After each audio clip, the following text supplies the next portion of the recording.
जय श्री राम।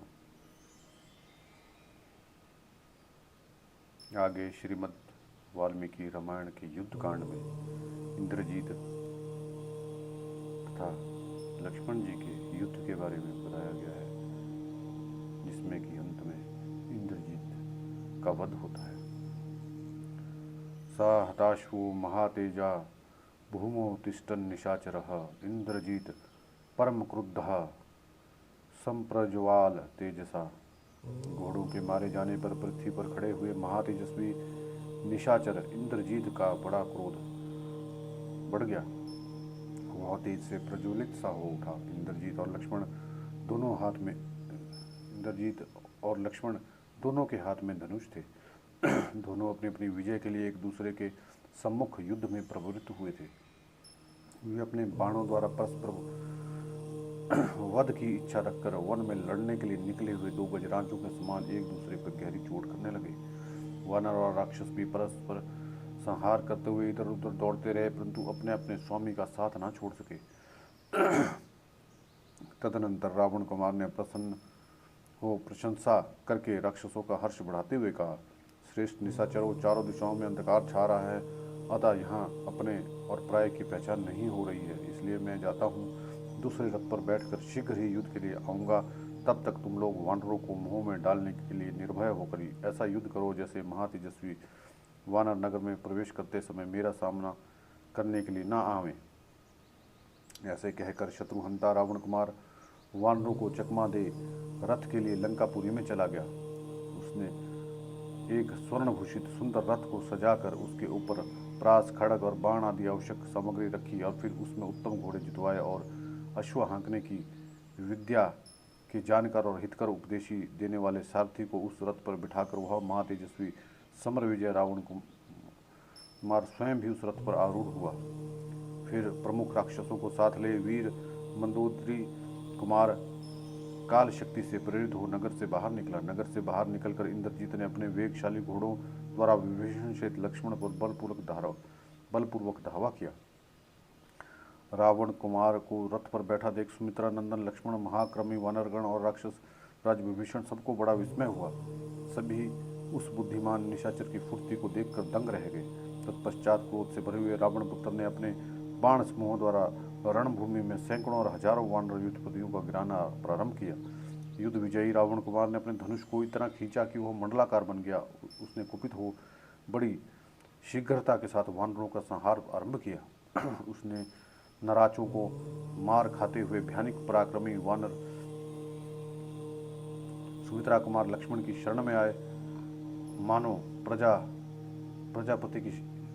ने प्रजापति की शरण ले ली हो। तब शत्रु के युद्ध से रघुकुल नंदन लक्ष्मण का क्रोध भड़क उठा और वे रोष से जल उठे। उन्होंने अपने हाथ की फुर्ती दिखाई और राक्षस के धनुष को काट दिया।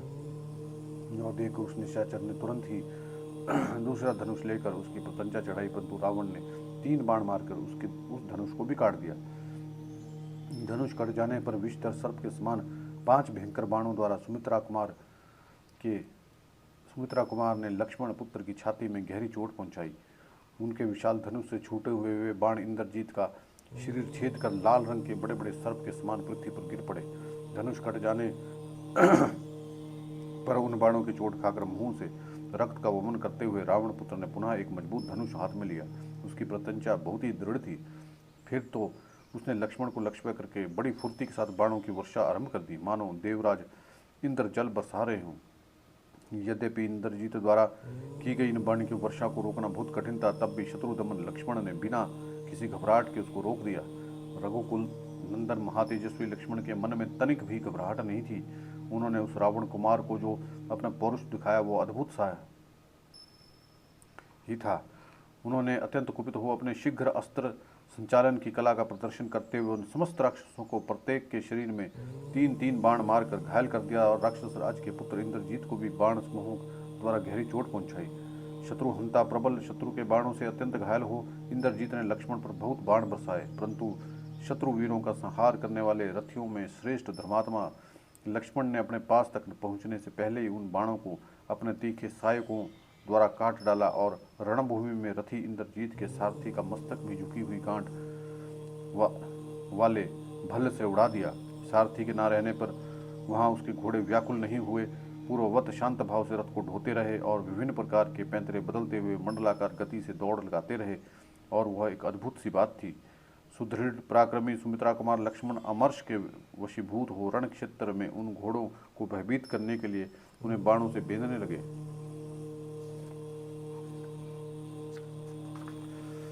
रावण कुमार इंद्रजीत युद्ध में लक्ष्मण के इस पराक्रम को नहीं सहन सका। उसने उन अमरशील सुमित्रा कुमार को 10 बाण मारे।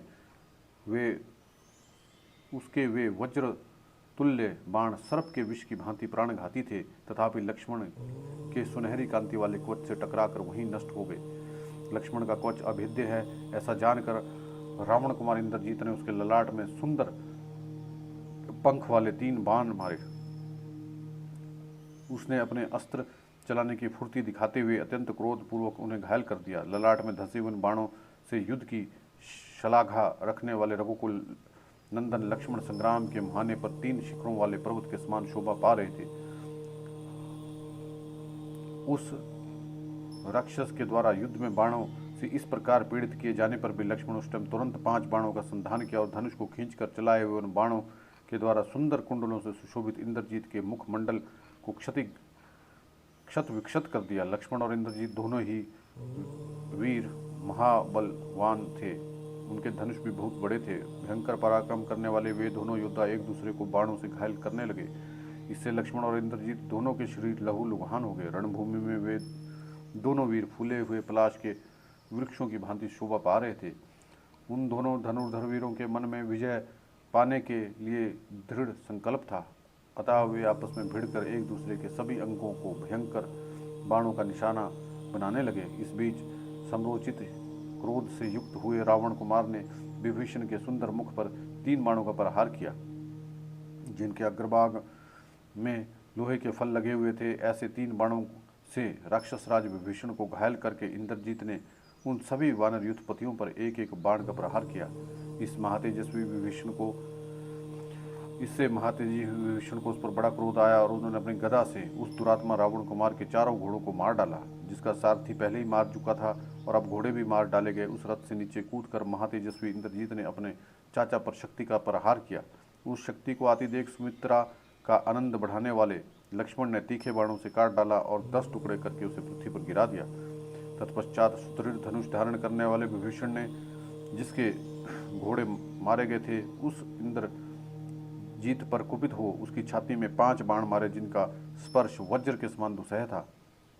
सुनहरे पंखों से सुशोभित लक्ष्य तक पहुंचने वाले ये बाण इंद्रजीत के शरीर को विदीर्ण करके उसके रक्त में सन गए और लाल रंग के बड़े बड़े सर्पों के समान दिखाई देने लगे। तब महाबली इंद्रजीत के मन में अपने चाचा के प्रति बड़ा क्रोध हुआ। उन्होंने राक्षसों के बीच यमराज का दिया हुआ उत्तम बाण हाथ में लिया। उस बाण को इंद्रजीत के द्वारा धनुष पर रखा गया देखकर भयानक पराक्रम करने वाले महातेजस्वी लक्ष्मण ने भी दूसरा बाण उठाया। उस बाण की शिक्षा महात्मा कुबेर ने स्वप्न में प्रकट होकर उन्हें स्वयं दी थी। वह बाण इंद्र आदि देवताओं तथा असुरों के लिए भी असह्य और दुर्जय था। उन दोनों की परिघ के समान मोटी और बलिष्ठ भुजाओं द्वारा जोर जोर से खींचे जाने से उन दोनों के श्रेष्ठ धनुष, जो क्रोंच पक्षियों के समान शब्द करने लगे, उन वीरों ने अपने अपने श्रेष्ठ धनुष पर जो उत्तम सहायक रखे थे वे खींचे जाते और अत्यंत ही तेज प्रज्वलित हो उठे। ये दोनों बाण एक साथ एक ही धनुष से छूटे और अपनी प्रभा से आकाश को प्रकाशित करने लगे। दोनों मुखभाग बड़े वेग से आपस में टकराए। ये दोनों भयानक बाण ज्यों ही टकराहट हुई, उससे दारुण अग्नि प्रकट हुई, जिससे धुआं उठने लगा और चिंगारियां दिखाई देने लगी। वे दोनों बाण जो महान ग्रहों की भांति आपस में टकराकर सैकड़ों टुकड़े हो संग्राम भूमि पर गिर पड़े। युद्ध के उस महाने पर उन दोनों बाणों को आपस के आघात प्रतिघात से व्यर्थ हुआ देख लक्ष्मण और इंद्रजीत दोनों को ही उस समय लज्जा हुई। फिर दोनों एक दूसरे के प्रति अत्यंत रोष से भर गए। सुमित्रा नंदन लक्ष्मण ने कुपित होकर वारुणास्त्र उठाया और साथ ही उस रणभूमि में खड़े हुए इंद्रजीत ने रौद्रास्त्र उठाया और उसे वारुणास्त्र के प्रतिकार के लिए छोड़ दिया। रौद्रास्त्र से आहत होकर लक्ष्मण का अत्यंत अद्भुत वारुणास्त्र शांत हो गया। तदनंतर समर विजयी महातेजस्वी इंद्रजीत ने कुपित होकर दीप्तिमान आग्नेयास्त्र का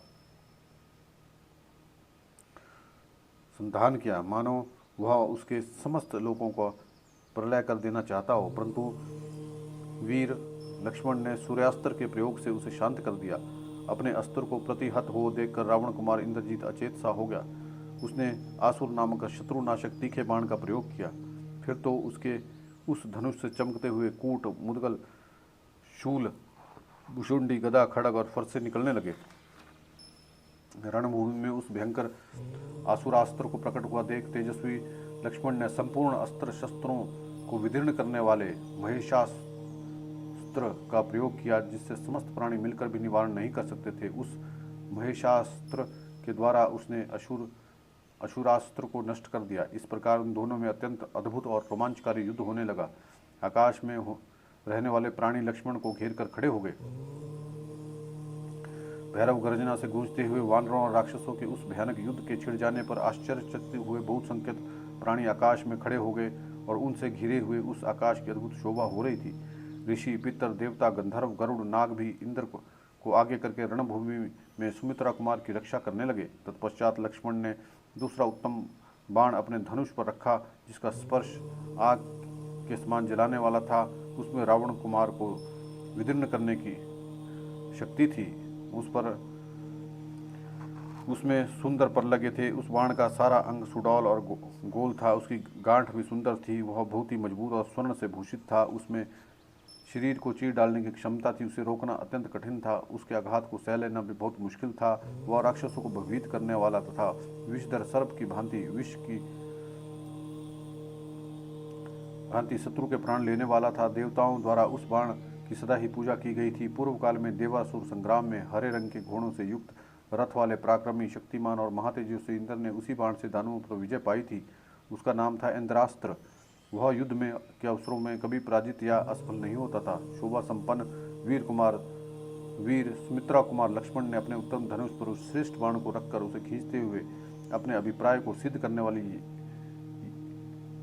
यह बात कही, यदि दशरथ नंदन भगवान श्री राम धर्मात्मा और सत्य प्रतिज्ञ हैं और पुरुषार्थ में उनकी समानता करने वाला कोई दूसरा वीर नहीं है, तो हे अस्त्र, तुम इस रावण पुत्र का वध कर डालो। सम्रांग में ऐसा कहकर शत्रु वीरों का संहार करने वाले वीर लक्ष्मण ने सीधे जाने वाले उस बाण को कान तक खींचकर इंद्रास्त्र से संयुक्त करके इंद्रजीत के ओर छोड़ दिया। धनुष के छूटते ही इंद्रास्त्र ने जगमगाते हुए कुंडलों से युक्त इंद्रजीत के शीर्ष त्राण सहित दीप्तिमान मस्तक को धड़ से अलग काटकर पृथ्वी पर गिरा दिया।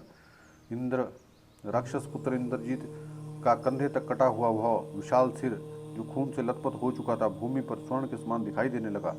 इस प्रकार मारा जाकर क्वच सिर और शीर्ष त्राण सहित रावण कुमार धराशायी हो गया। उसका धनुष दूर जा गिरा। जैसे वृत्रासुर का वध हो जाने पर देवता प्रसन्न होते थे, उसी प्रकार इंद्रजीत के मारे जाने पर विभीषण सहित सभी वानर हर्ष से भर गए और जोर जोर से नाद करने लगे। आकाश में देवताओं, महर्षियों, गंधर्वों तथा अप्सराओं का भी विजय जनित हर्ष नाद गूंज उठा। इंद्रजीत को धराशायी हुए जान राक्षसों की वह विशाल सेना विजय से उल्सित हुए वानरों की मार खाकर संपूर्ण दिशाओं में भागने लगी। वानरों द्वारा मारे जाते हुए राक्षस अपनी सुध बुध खो बैठे और अस्त्रों शस्त्रों को छोड़कर तेजी से भागते हुए लंका की ओर चले। राक्षस बहुत डर गए थे, इसलिए वे सब के सब पटिश, खड़ग, फरसे आदि शस्त्रों को त्याग कर सैकड़ों की संख्या में एक ही दिशा में भागने लगे। वानरों से पीड़ित होकर डर के मारे लंका में घुस गए और कोई समुद्र में कूद पड़े और कोई पर्वत की चोटी पर चढ़ गए। इंद्रजीत मारा गया रणभूमि में सो रहा है, यह देख हजारों राक्षसों में से एक भी वहां खड़ा नहीं दिखाई दिया। जैसे सूर्य के अस्त हो जाने पर किरणें यहाँ नहीं ठहरती, इसी प्रकार इंद्रजीत के धराशायी होने पर वहां राक्षस रुक न सके और संपूर्ण दिशाओं में भाग गए। महाबाहु इंद्रजीत निष्प्राण हो जाने पर शांत किरणों वाले सूर्य और बुझी हुई आग के समान निश्चेद हो गया। उस समय राक्षस राजकुमार इंद्रजीत के समरभूमि में गिर जाने पर संसार की अधिकांश पीड़ा नष्ट हो गई। सबका शत्रु मारा गया और सब हर्ष से भर गए। उस पापकर्मा राक्षस के मारे जाने पर संपूर्ण महर्षियों के साथ भगवान इंद्र को भी बड़ी प्रसन्नता हुई। आकाश में नाचती हुई अप्सराओं और गाते हुए महामना गंधर्वों के नृत्य और गान की ध्वनि के साथ देवताओं की दुमदुभी का शब्द भी सुनाई देने लगा। देवता वहाँ फूलों की वर्षा करने लगे। वह दृश्य अद्भुत सा प्रतीत होता था। उस क्रूर कर्मा राक्षस के मारे जाने पर वहाँ की उड़ती हुई धूल शांत हो गई। संपूर्ण लोगों को भय देने वाले इंद्रजीत के धराशायी होने पर जल स्वच्छ हो गया। आकाश भी निर्मल दिखाई देने लगा। देवता और दानव हर्ष से खिल उठे। देवता, गंधर्व, दानव वहाँ आए और सब एक साथ संतुष्ट होकर बोले, अब ब्राह्मण लोक निश्चिंत एवं क्लेश शून्य होकर सर्वत्र विचरे। सम्रांग में अप्रीतम बलशाली निशाचर शिरोमणि इंद्रजीत को मारा गया देख हर्ष से भरे हुए वानर युद्धपति लक्ष्मण का अभिनंदन करने लगे। विभीषण, हनुमान, रीछ, युद्धपति जामवान ये इस विजय के लिए लक्ष्मण जी का अभिनंदन करते हुए उनकी भूरी भूरी प्रशंसा करने लगे। हर्ष एवं रक्षा का अवसर पाकर वानर किलकिलाते, कूदते, गरजते हुए वहां रघुकुल नंदन लक्ष्मण को घेर कर खड़े हो गए। उस समय अपनी पूंछ को हिलाते हुए और फटकारते हुए वानर वीर लक्ष्मण की जय हो यह नारा लगाने लगे। वानरों का चित्त हर्ष से भरा हुआ था। वे विविध गुणों वाले वानर एक दूसरे को हृदय से लगाकर श्री रामचंद्र जी से संबंध रखने वाली कथाएं कहने लगे। युद्ध स्थल में लक्ष्मण के प्रिय सुहृदय वानर उनका वह दुष्कर एवं महान पराक्रम देखकर प्रसन्न हुए। देवता भी उस इंद्रद्रोही राक्षस का वध हुए देख मन में बड़े हर्ष का अनुभव करने लगे।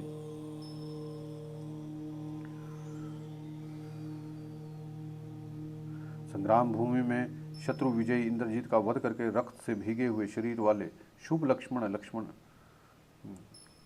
बहुत ही प्रसन्न हुए। बल विक्रम से संपन्न वे महातेजस्वी सुमित्रा कुमार जामवान और हनुमान जी से दौड़कर मिले और उन समस्त वानरों को साथ लेकर शीघ्रतापूर्वक उस स्थान पर आए जहाँ वानरराज सुग्रीव भगवान राम विद्यमान थे। उस समय लक्ष्मण विभीषण और हनुमान जी का सहारा लेकर चल रहे थे। श्री राम जी के सामने आकर उन्होंने चरणों में प्रणाम करके सुमित्रा कुमार अपने उस ज्येष्ठ भ्राता के पास उसी तरह खड़े हो गए जैसे इंद्र के पास उपेंद्र खड़े होते थे।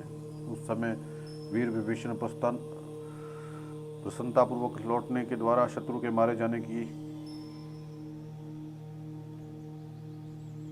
बात सूचित सी करते हुए आए और महात्मा रघुनाथ जी से बोले, प्रभु इंद्रजीत के वध का भयंकर कार्य संपन्न हो गया। विभीषण ने बड़े हर्ष के साथ श्री राम जी से यह निवेदन किया कि महात्मा लक्ष्मण ने ही रावण कुमार इंद्रजीत का मस्तक काटा है।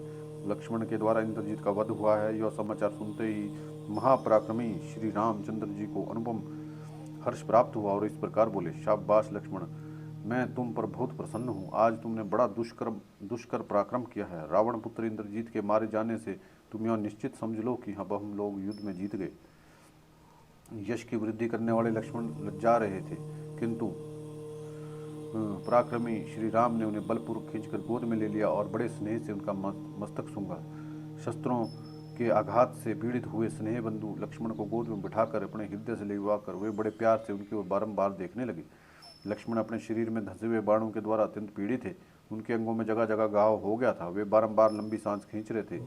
आघात जनित क्लेश से संतप्त हो रहे थे। उनकी सांस लेने में भी पीड़ा हो रही थी। उस अवस्था में पुरुषोत्तम राम ने स्नेह से उनका मस्तक सूंघकर पीड़ा दूर करने के लिए पुनः जल्दी जल्दी उनके शरीर पर हाथ फेरा और आश्वासन देकर लक्ष्मण को इस प्रकार कहा, वीर, तुमने अपने दुष्कर पराक्रम से परम कल्याणकारी कार्य संपन्न किया है। आज बेटे के मारे जाने पर युद्ध स्थल में रावण को भी मैं मारा गया ही मानता हूँ। उस दुरात्मा शत्रु का वध हो जाने से आज मैं वास्तव में विजयी हो गया। सौभाग्य की बात यह है कि तुमने रणभूमि में इंद्रजीत का वध करके निर्दयी निशाचर रावण की दाहिनी बांह ही काट डाली, क्योंकि वही उसका सबसे बड़ा सहारा था। विभीषण और हनुमान ने भी समरभूमि में महान पराक्रम दिखाया। तुम सब लोगों ने मिलकर 3 दिन और 3 रात में किसी तरह उस वीर राक्षस को मार गिराया, मुझे शत्रुहीन बना दिया। अब रावण ही युद्ध के लिए निकलेगा। महान सैन्य समुदाय सहित पुत्र को मारा गया सुनकर रावण विशाल सेना के साथ युद्ध के लिए आएगा। पुत्र वध से संतप्त हो निकले हुए उस दुर्जय राक्षस रावण को मैं अपनी भारी सेना के द्वारा घेर कर मार डालूंगा। लक्ष्मण इंद्रजीत इंद्र को भी जीत चुका था।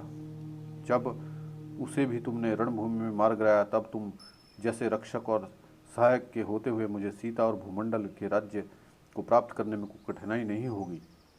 इस प्रकार भाई को आश्वासन देकर रघुकुल नंदन श्री राम ने उसे हृदय से लगा लिया और प्रसन्नतापूर्वक सुषेण को बुलाकर, परम बुद्धिमान सुषेण, तुम शीघ्र ही ऐसा उपचार करो जिससे मित्र वत्सल सुमित्रा कुमार पूर्ण स्वस्थ हो जाएं और इनके शरीर से बाण निकालकर घाव भरने की साथ ही सारी पीड़ा दूर हो जाए। सुमित्रा कुमार लक्ष्मण और विभीषण दोनों के शरीर से तुम शीघ्र ही बाण निकाल दो और घाव अच्छा कर दो। वृक्षों द्वारा युद्ध करने वाले शूरवीर रीछ तथा वानर सैनिक हैं,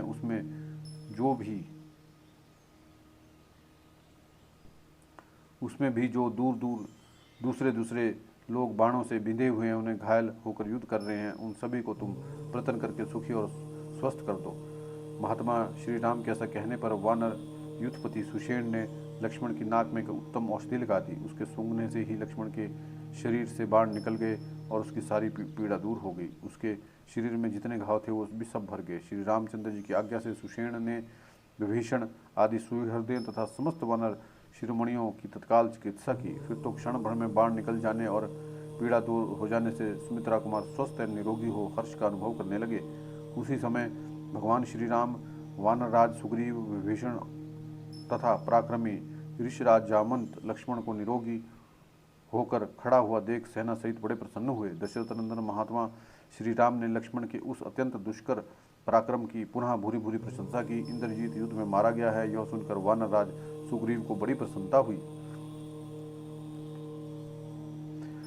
रावण के मंत्रियों ने जब इंद्रजीत के वध का समाचार सुना, तब उन्होंने स्वयं भी प्रत्यक्ष देखकर इसका निश्चय कर लेने के बाद तुरंत जाकर दशमुख रावण से सारा हाल कह सुनाया।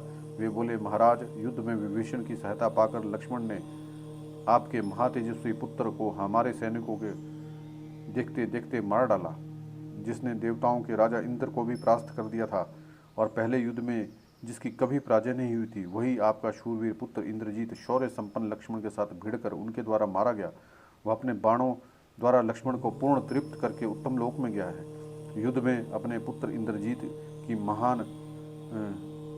के भयानक वध का घोर एवं दारुण समाचार सुनने पर रावण को बड़ी भारी मूर्छा ने धर दबाया।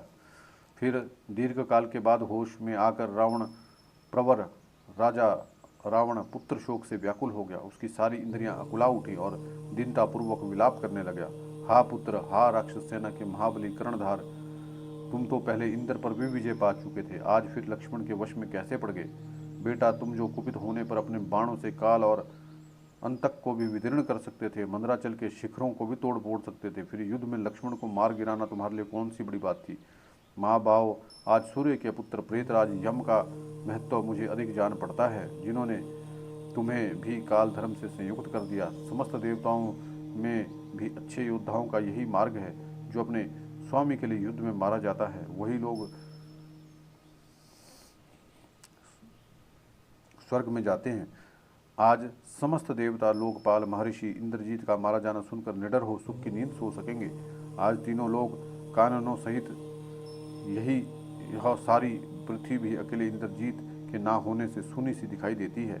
जैसे गजराज के मारे जाने पर पर्वत की कंदरा में हाथनियों का आर्तनाद सुनाई पड़ता है, उसी प्रकार आज अंतापुर में मुझे राक्षस कन्याओं का करुण क्रंदन सुनना पड़ेगा। शत्रुओं को संताप देने वाले पुत्र आज अपने युवराज पद को, लंकापुरी को, समस्त राक्षसों को, अपनी माँ को, मुझको, अपनी पत्नियों को, हम सब लोगों को छोड़कर तुम कहाँ चले गए? वीर होना तो यही चाहिए कि मैं पहले यमलोक चले जाता और